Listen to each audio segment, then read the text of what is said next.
बिस्मिल्लाहिर्रहमानिर्रहीम। अस्सलामुअलैकुम। घर में खुशियाँ लाने वाली सूरत जो पढ़ेगा, हर तरफ से खुशखबरियाँ आने लगेंगी। इस दुनिया में हर इंसान ये चाहता है कि उसकी ज़िंदगी खुशियों से भरी रहे, इसलिए अमीर से लेकर गरीब तक हर कोई खुशी हासिल करने की जुस्तजू में और ज़िंदगी की मुश्किलात से छुटकारा पाने के लिए रात दिन कोशिशें करता रहता है।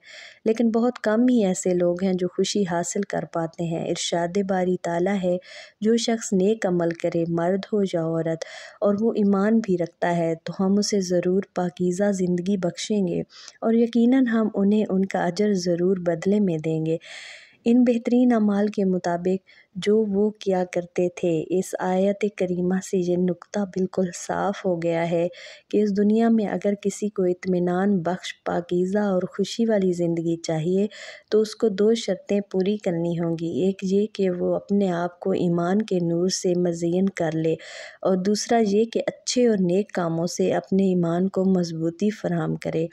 इन दो शर्तों के पूरा करने से इंसान को सिर्फ दुनियावी खुशी ही हासिल नहीं होगी, बल्कि आखिरत की हमेशा और हमेशा रहने वाली, कभी ख़त्म ना होने वाली खुशी भी नसीब होगी। तो कुरान की जो ये सूरत पढ़ेगा, सारा दिन उसे खुशियाँ ही खुशियाँ, खुशखबरियाँ ही खुशखबरियाँ मिलेंगी। तो कुरान की ये छोटी सी सूरत सूरह इखलास है।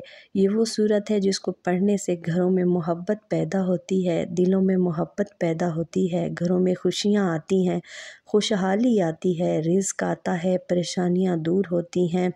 सुबह बातचीत करने से पहले 10 मरतबा सूरह इखलास पढ़ना वो सारा दिन हर आने वाले नुकसान से बच जाएगा और खुशियाँ उसका मुकद्दर बन जाती हैं। नबी करीम सल्लल्लाहु अलैहि वसल्लम ने फरमाया, इस काम पर तवज्जो दो जो तुमको फ़ायदा दे, अल्लाह पर भरोसा करो, काहिल ना बनो, और अगर तुम पर कोई मुसीबत आ जाए तो तुम ये ना कहो कि अगर मैंने ऐसा कर लिया होता तो नतीजा कुछ और होता, बल्कि आदमी को ये कहना चाहिए कि ये अल्लाह का फ़ैसला है और वो वही करता है जो उसे हमारे हक़ में बेहतर लगता है।